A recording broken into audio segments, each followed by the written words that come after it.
Hello everybody and welcome to my Edu on Air Malaysia talk. I hope you have been listening to other talks today, or even if it's later on live on the internet, and you've seen a lot of good educational practice. So today I'm going to talk to you about making virtual tours using MyMaps, and it's something I've had experience of using in my classroom. So just first of all, before we start, to tell you a little bit about myself. My name is Sarah Green and I'm a primary school teacher in an international school in Malaysia. I trained to be a teacher in the UK, and I worked in a school in Glasgow for a long time, and then I moved to a desert island in the middle of the Pacific Ocean with no electricity, no running water, no technology at all, and there was a very different experience. So then I moved back to Glasgow, and then I decided, no, I don't want to be here, and I'm going to move to Malaysia. So that was almost 5 years ago now. So I've been teaching in St. Christopher's International Primary School in Penang since then. And I am a class teacher, but also had the role of the ICT coordinator. And in that role, I've been responsible for bringing iPads into the school, and also for using Google Apps for Education in the school. And this is what I'm going to show you today, is some of the practice that I've been bringing into the school, and hopefully it's something that you'll be interested in bringing into your classrooms too. So I'm just going to share my screen with you now and broadcast the rest of my presentation like that. So I am hopefully broadcasting my screen to everybody now. Okay. Should be sharing to everybody. And here we go into my presentation. So first of all, the products we're going to be using today is we're going to be using MyMaps. Now, it's important that you don't get that mixed up with Google Maps. In Google Maps, you won't be able to pin the markers and do the route marking like we're going to do. So make sure you're logged on to MyMaps. We're also going to be using YouTube to add in video, and Drive is where it'll be saving to. Okay, so why would we use MyMaps rather than any other mapping software? So MyMaps is different than normal maps. You can pin markers onto the map and then map a route between those markers. And you can also add different layers to it. So it's perfect for either creating your maps within your classroom or creating different engagement with your children. So yeah, it's better than using other mapping software. So just to start off, what are the benefits of using MyMaps in your classroom? So first of all, to create engagement. We always, as teachers, sometimes have difficulty in maintaining interest in everything that you're doing. So using MyMaps in your classroom is a great way to create engagement with your children, because they find it interesting, they find it different, they find it exciting. So it's a way to get them switched on straight away. You can also use it as a visual stimulus to build understanding. So you're trying to explain about a certain topic. For example, you might be doing explorers in your classroom, and you want to explain, okay, so the explorers went from this part of the world to this part of the world, and you can map that route between those two countries. So it helps them to understand, oh, right, okay, they needed to travel between here and here. I understand that a bit more. Also, it gives them a greater understanding of geographical locations. Sometimes children don't necessarily, especially the younger they are, how close or far things are from each other. So how far away is Penang from Kuala Lumpur? How far away is Penang from the UK, for example? And when you can see it on a map, and especially when it's got a route between the two, you can understand it a lot more, and it gives a time on those routes as well. Also, you want to give it a wow factor to presentations. Our children used it as a presentation to their parents to show what they have been learning in class on a whole topic. I'll speak about that in a moment. And it did, the final one, being able to press the button on the iPad and show their parents what they had made, really gave them, the parents, like, oh, wow, I can't believe that you know how to do that. So we used it in that way as well. And of course, now with 21st century learning, we want to advance their technological skills. We want to teach them how to map. We want to teach them how to use video, all those things that they will be able to learn how to do and apply it to all different settings. So you can use it in that way as well. So during today's session, we will be learning how to pin place markers onto a map. You'll be able to then add descriptions to those maps, add videos, add photos onto the markers. In between those markers, you'll then be able to link them together to create a walking, cycling route. And then you should have an idea is, how am I going to implement this into my own classroom and my own practice? Now, by the end of this session, I'm going to give you a link to a handout so you can provide that to your students or to yourself, and it will take you through everything that I've done today. So it will take you through step by step by step by step. So either you can use it or you can give it straight to your children to use. And also we'll provide you at the end of this session with a code so you can get your certificate of attendance for those Malaysian teachers. I'll also, at the end of the session, give you my email address. And also, if you want to, later on, you can watch this session via YouTube. So you can keep watching it back to go, oh, I can't quite remember how that was covered. And you can go back and watch it again at the end of this session. So I just want to show you, to start off, some examples of how we've used it in our classroom at St. Christopher's. So we did a project called Holiday Swap Shop. And Holiday Swap Shop was a topic. We use the International Primary Curriculum here in St. Christopher's, and it's a topic that puts together a lot of different subjects, so history, geography, internationalism. And so the children chose a destination, and then they chose attractions within that destination. So for example, if we're doing Kuala Lumpur, the Twin Towers, for example, and at the end of it, they had to find all the attractions that they were interested in, and then they had to present to their parents on the final day everything that they'd learned. So they had a little booth, like a holiday booth, for example, and they had to present their destination, Kuala Lumpur, for example, to their parents and to their classmates to try and get them to buy into the idea, oh, yes, I want to go to that destination. So they had to do a lot of research, think about the destination, think about hotels there, think about the currency, think about the weather, and this was a part that fed into their final presentation. So we used it to show not only their research skills, what they knew about that city, but also how had they learned to use the technology that we showed them. So I'm just going to show you now two things. One is a map that one of them made, and also a video that they made to show you how to do it. So I'm just going to come off of this screen now. So here is the training map. So this was a map that they made. So one of my groups, and hello to any of the children that are watching, of Dubai. So they decided they wanted to go to Dubai for their holiday swap shop destination. And on the left-hand side here, you see all of the attractions that they were interested in going to. So they chose numerous ones. And if we click on one, it takes you to that destination. So here we go. So they decided on this as one of their attractions, and they added in a video that tells you about that destination. So I'm just going to show you that now. Hopefully you can hear it. This is Palm Jebel Ali. It is bigger than Palm Jumeirah by half the size. They both look the same, but they are actually different. It belongs to Palm Island. So a little bit of information there about that destination, and I'll click on another one and we can see, here we go, Jumeirah Beach.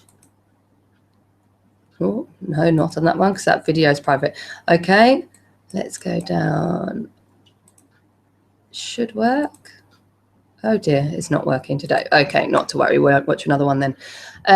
So that is, by the end of this session, basically what you'll be able to do. You'll be able to have the a map with the videos linked in, and you'll be able to create this route between them all, which is a proper driving route. So you create an actual virtual map that you could drive around, really stop at each destination and watch the video to hear more information about that place.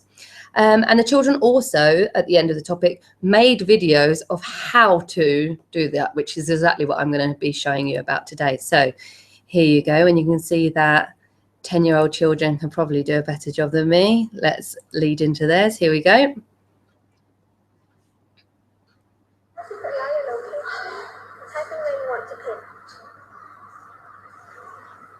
After that, a green pin will come up. You will click on the green pin and click add to map. After that, the pin will turn red. You can only change the pin color by clicking the green pin and one. After that, if you want to walk into, you can add the location, for example, the Indian name. You can do the same thing by adding it to your map, and you can also change the color to your desire.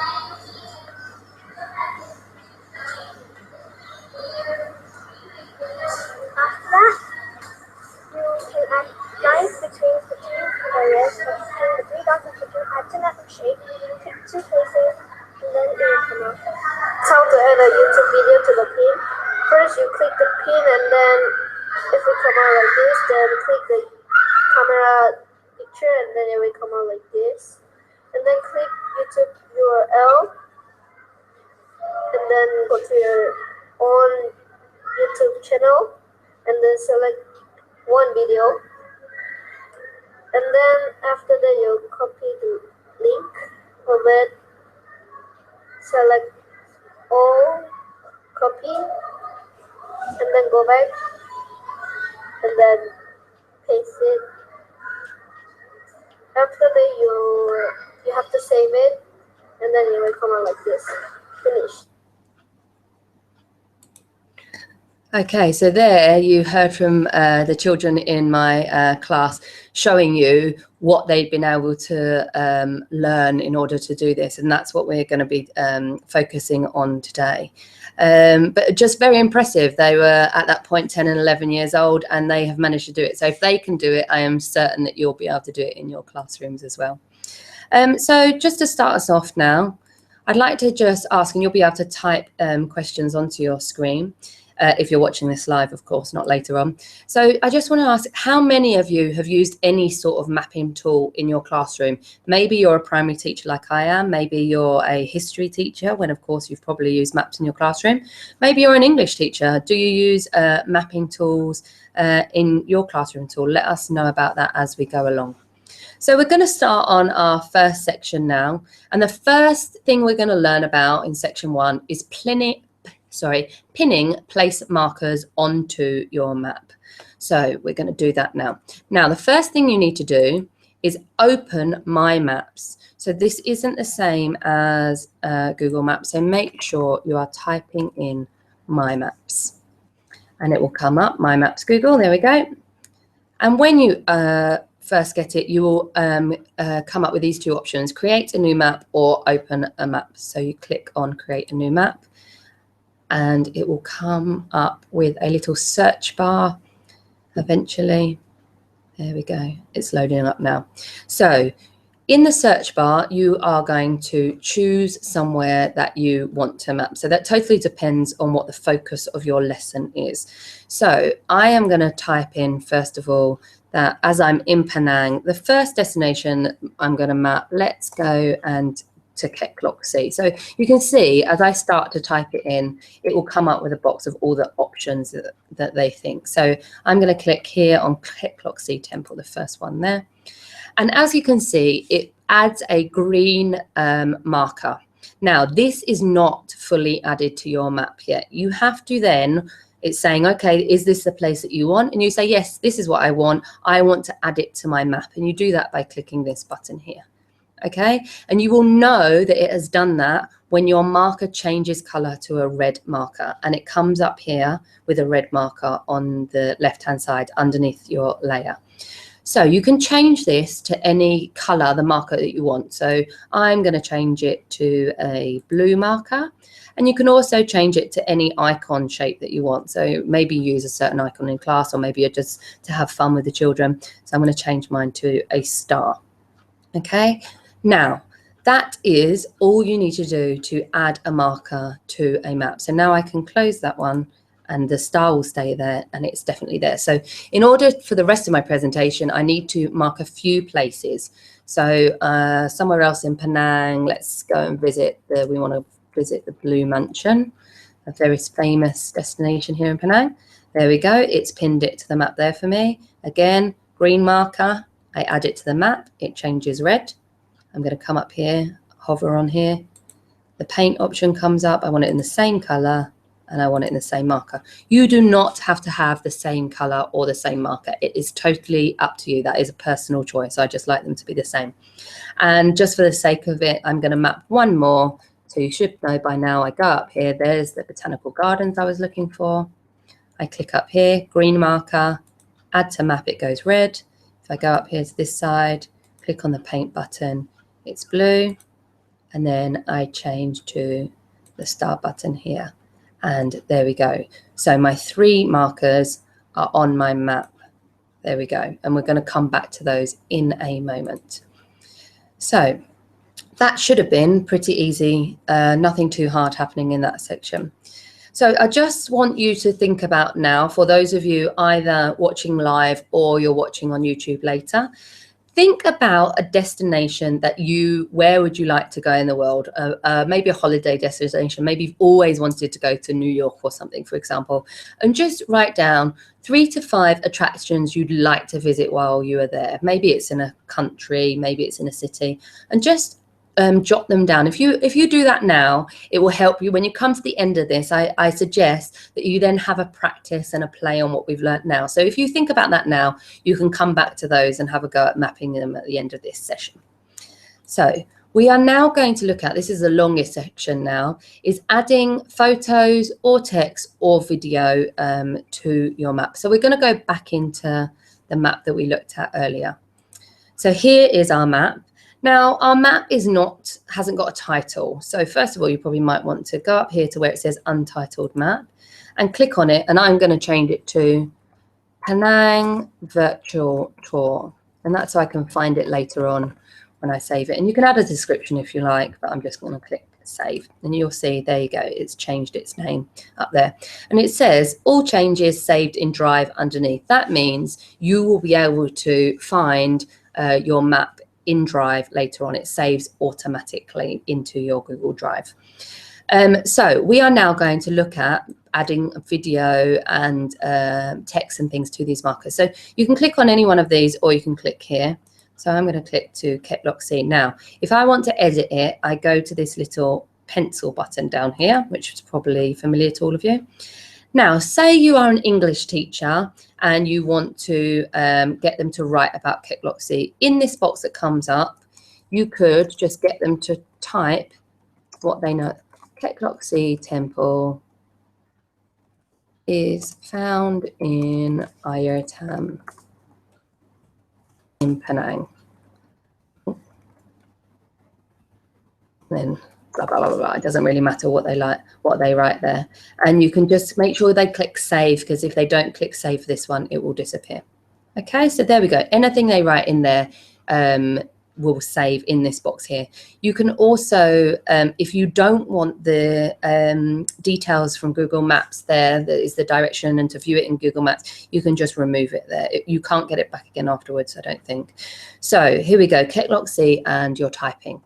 Now, the next thing you might want to do is add a photo to it. So I'm going to add image or video by clicking the camera-like button here.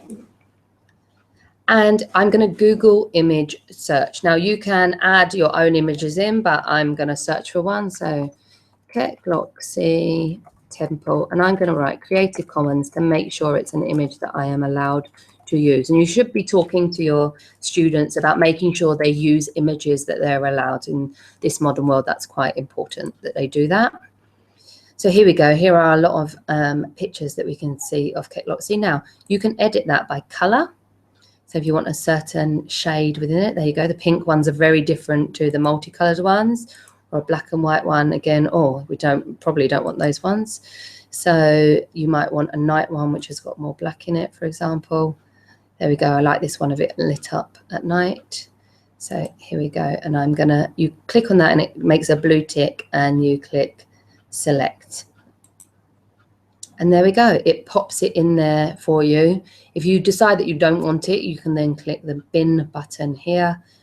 Or you can also add in more than one photo if you want to. So I'm going to click save.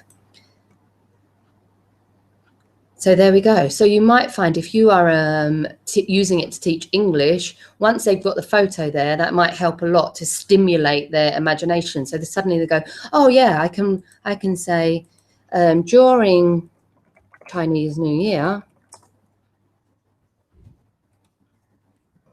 type it properly, the temple is lit up. Right. So it's a good way to create stimulus, to create interest for children, putting a picture, getting them to put in a picture and then maybe typing about the place. So you can do that. You can also add in, if you have got an image URL from somewhere else, you can put it, type it straight into there, or copy and paste it into there. You can search for video that is already made. So if I type in Ketlock, see video there. You can find a video that is already made via YouTube straight away, and you can select it and add the same way that we've just added it in. But today, what we're going to learn to do is we are going to learn how to add in our own videos. And for that, you go to YouTube URL. So here is your YouTube where you would paste a URL. So we're going to go in and learn how to do that in YouTube now. So I'm going to go into my YouTube account. Just something that you want to think about YouTube. Now, I'm not sure whether you're allowed in Malaysia, whether you have a YouTube account with your children. With every Gmail account, it assigns you now a YouTube channel. Now, depending on the age of your children, depends on how you want to work that. My children were 10 and 11 at the time in my class, and we decided as a school we didn't want them to access YouTube on their own. We wanted to have more control over it. So what we did is we created a class Gmail account, which is called Miss Green's class, and everything was uploaded through that. Now, I am the person that has control over that. I have the password for it, and it meant that all the videos were uploaded via a channel that I had control of. So I could take them down at any time. I could change privacy settings at any time. And you need to have a think about, what do you want to do with your children? Do you want to, if they're older, you probably are happier with them creating content on their own YouTube channels. Also, some of you might not even have access to YouTube channels, so you might have to talk to that with your admins in your school. I'm not sure whether it's something everybody has access to. So we created this separate channel for these YouTube accounts. So what you do is, this is my own one, but we had created a different one. You would go to upload when you were in your account or in the children's account, and it comes up here. Now you get 3 options. You're going to upload now. You get 3 options, privacy options. So public is what you know on YouTube all the time. It is the way that the majority of YouTube videos are set up in order for you to view them. The second one is unlisted. Now, unlisted means that if I give you the URL, you can find it, but it won't come up when you put it into a search bar. So no one else can search for it the rest of the time, but you can find it if you're given access. And private means when you upload it, only that person has access to it. Now, we tried this out, but we put our videos up as unlisted after some conversations about it. And the reason we put it up as unlisted is we wanted the maps to be worked on by the children as a group. And if you set them as private, the videos will not come up on each other's maps. And like you just saw at the beginning there, mine came up private video. So it just blocks it. So no one else could have access to it. But if you put unlisted, it means that if I give you the URL to that, you can still watch it. And that's what we wanted. We wanted our parents to be able to see the hard work that they've been doing, even after they'd left the classroom. So have a think about what you are happy with, how safe you want it. Do you want it totally locked down, or are you happy that your children are mature enough to be able to have it on the web as a whole, and then you'd be public? But for us in our school, we decided to go as unlisted. Now, don't worry if you click the wrong thing at this moment. You can go back and edit it later on, so don't worry about that. So then you click this big red button, select the files that you want to upload. So it goes straight into your computer, and I saved one onto my desktop for this earlier on, the video that you've just watched. And there we go. And it uploads it. As you can see, it's uploading now. Now you can change the name of it here. You can add a description. You can add in tags. So tags are like saying things to remind you. So I might put in that it is a mapping, it's a map, it's virtual, school, things, words that are to remind you, the things you put in there. One thing that we realized with our children, because we were doing this general channel where they were all uploading to, is sometimes just putting a normal a title doesn't help because they're scattered. I had so many videos. So we told them that we wanted them to put in the country code first. So the country that we're doing, Dubai, would put in Dubai, and then what it was a video of. That way, all the Dubai videos were grouped together in alphabetical order, and it made it much easier for us to be able to search for them. So that's just something that you might want to think about when you're doing that.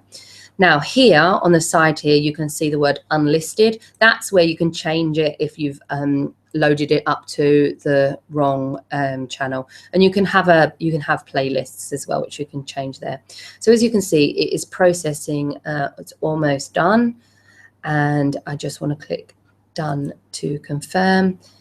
And my upload is complete and it will be ready here. Now, this is the important thing.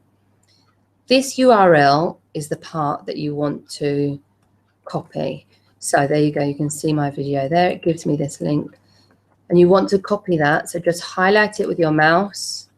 Okay, and you can either right click and copy like that, or you can Control C while it's highlighted. Then you go back into your tour, and that is what you want to paste in here. So you can right click your mouse button again and click paste. And you will know it's correct because you will have this video appear in the screen here. If it doesn't appear, then you probably haven't pasted the URL correctly. So I want, that is exactly what I want. So I click select that. And there we go. Attached to my marker here is now the video. Remember to click save. Unlike other parts of Google Apps, you don't need to click save, but for these little small bits, you do need to click save. And for those of you wondering, well, hang on a minute, where is the photo that I had? There you go, there is the photo on, and also then you click 2 of 2 and your video will come up. So you can put in videos and photos all on each one.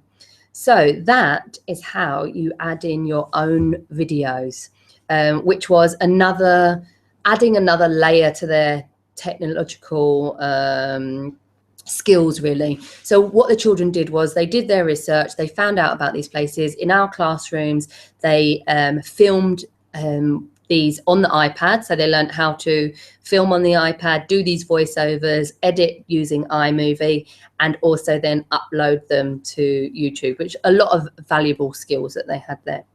So that is uploading your video onto YouTube. So I'm going to go back to my presentation now. So I just want you to respond on onto the Q&A session that you should be able to type straight onto. And by the way, I will be able to answer any questions that you have after this. You'll get an email about it. So feel free, if there's anything that you're not quite sure about or confusing to you and you're watching this live, or something you want to know, how does that work, please type in a question and I will come back and answer it afterwards.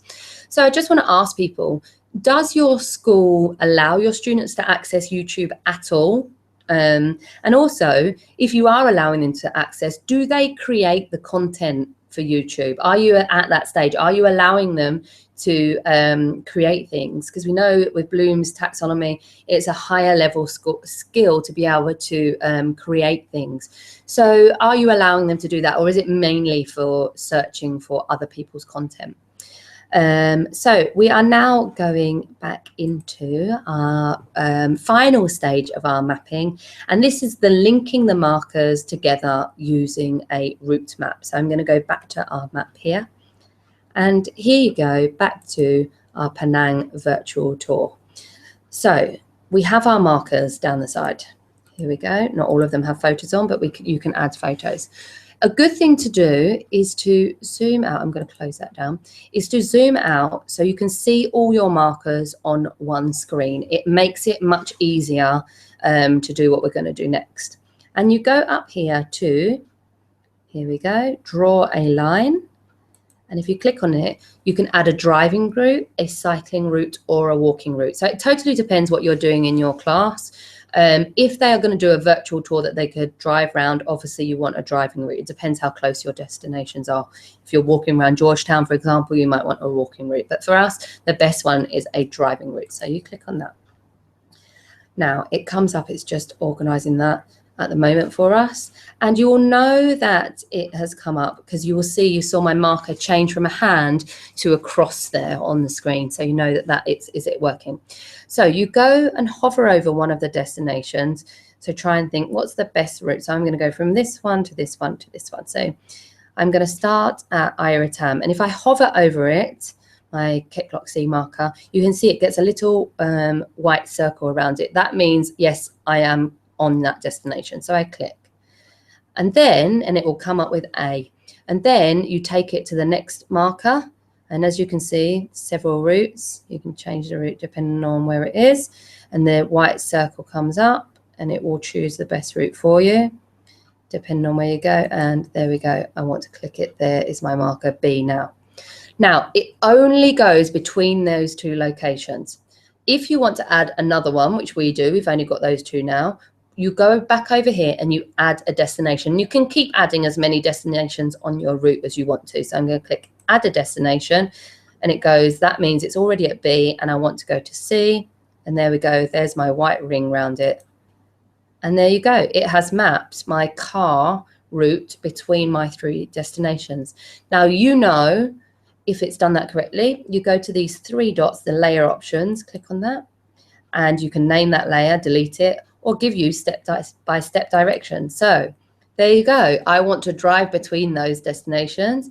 I start here and it tells me exactly how I drive between all of those destinations. So it tells me that it's going to take me 25 minutes. And at each stop, you could stop there and you could then watch the video that you'd made telling you about that destination, which is absolutely fantastic. And you can print that one out as well. One other thing that you need to know before we finish is lots of people say, where does this save to? It will go straight into your drive as normal. So if I click on my waffle here, my 9 dots, and go to my drive, you will find it. If you go to recent, it will come up automatically. Hopefully it comes up. There we go. Penang virtual tour. There is my map saved in there. So if you ever want to go back and edit it, you can go connect to it through there. You can also, if we go back to our map, you can share it with other people. So if you click share, like using any other Google apps, you click share and you type in their email address that you want to invite people. And they can either, so if I type Kumar, who's here watching this with me, you can then, he can edit it. Or if I don't want him to be able to share in the map with me, I can just change him to view. But let's say Kumar was working in my group with me at school. I want to have him to edit, and that means both him and I can be working on this map at the same time. He will find it in his drive then. If I click send, he will get an email about it. And he will be able to locate that in his Google Drive under shared with me. The other thing you need to know is once I shut this down, I will show you now. If I then go into My Maps again, here it is. I open it up. And remember at the very beginning of the presentations, we said, here's create a new map, but there's also open a map. If I go to open a map, here we go. Created by me. There is Penang virtual tour. There's the time that I made it. If I click on that and select, it will open up. And if you were this person that was shared with, my friend Kumar here, he will be able to go into that under shared with me. He'll be able to find that as well. So there we go. There is all of our touring our virtual tour made. And I hope you agree with me, that was not that hard a process. I managed to do it with children that were 10 and 11 in my classroom, and I'm certain that you will be able to do it with children of any age in your classrooms. So just before we finish, I'd like you to have a think about ways you think you have seen today that you could use in your classroom. What ways do you think you could use it? Now, you may be in all sorts of classrooms. You may be in geography, you may be teaching history, you may be teaching English or primary like I do. I teach many different subjects just to one class. So just some ideas for you of how you might use it. In our classroom, we've used it to map our own houses. So where is our house located in class? We've used it to look at migration. So where have children's families moved to? Or you might want to use it if you're looking from a social studies context. Where is mass migration happening to? For example, where are the people in Syria at the moment? What countries are they moving to? You may want to use it. Where have you gone on holiday? Like I said earlier, ancient explorers, maybe where have they traveled? What countries did they go from in Europe to found the Americas? Maybe you want to look at city landmarks like we have today, race routes. Maybe you want to look at the London Marathon. Where does that travel round? Or maybe just places that might stimulate interest in your class. Maybe you want to look at, like we did, photos and then typing about those places. Or even flight paths, where do they travel over? There's so many ways that you can use it within your classroom. The best thing you can do is to think about, what is my objective in this lesson? Is my objective a technology objective? Am I using it purely to teach them the skills of doing this? Is it to show their research? Do you want them to be able to understand where explorers were traveled from and to? But think first, come at it from that angle. Think, what do I want to achieve out of this lesson? What should my objective be? And that will help you to think about how you could do that. So just write down 3 ways you could involve this kind of mapping in your classroom to create engagement. And you can come back to that later. It's always good when you go, oh yeah, now I've got it. I know how I can use that. It's always a beneficial thing in education. We all know about that.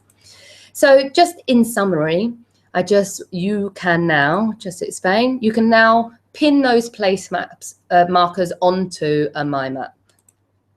You can add photos, you can add descriptions, text to it, and you can also add either your video or somebody else's video to those markers. You're able to link those places together via a walking tour, a car tour, or a cycling tour.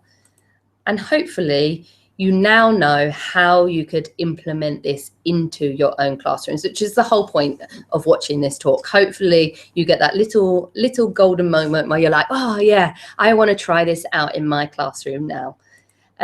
So hopefully you've got some questions that you want some help with. After this, I'll be answering any questions that you've got. So if you do have any questions, please feel free to type those in now, and I will come back to them and you will get emailed the answer, so don't worry about that. And also, just to thank you for listening to my talk today, if you go to this link now, and you'll be able to have access to my slides after this talk, or you can write this down now. If you go to this URL here, you will find a step-by-step guide that you can print for use with your students, and it will take you through with pictures everything that I've done today. You can also then re-watch this talk. This will be available on YouTube straight after I finish, so you can go back to that at any point in time. Of course, you can show it to your class if you feel that that would help, but you can also go back to learn again any parts that you're like, oh, I wasn't quite sure about that bit, or I need some more practice with that, because sometimes we do obviously take a little bit more time to learn things. It's a bit hard the first time round. And also, here's a code here for you to claim your attendance certificate. So Google will be sending an email out afterwards, and you would need that code to be able to print your certificate for those Malaysian teachers who would like that. Also, here is my email address. It's sarah.green@skips.org.my. And if you do have any problems, or you need a bit of help or a little bit of encouragement, or me to explain anything in a little bit more detail, I would be happy to do that. So I would just like to go back here, and I'm going to stop sharing my screen now. So hopefully you can see me again, and I'd just like to say thank you to everybody, and I will be answering all of your questions later on. So thanks so much for listening to me, and hopefully this has taught you how to build these virtual maps in your classrooms with your children. Thank you very much, and enjoy the rest of Edu On Air. Bye-bye.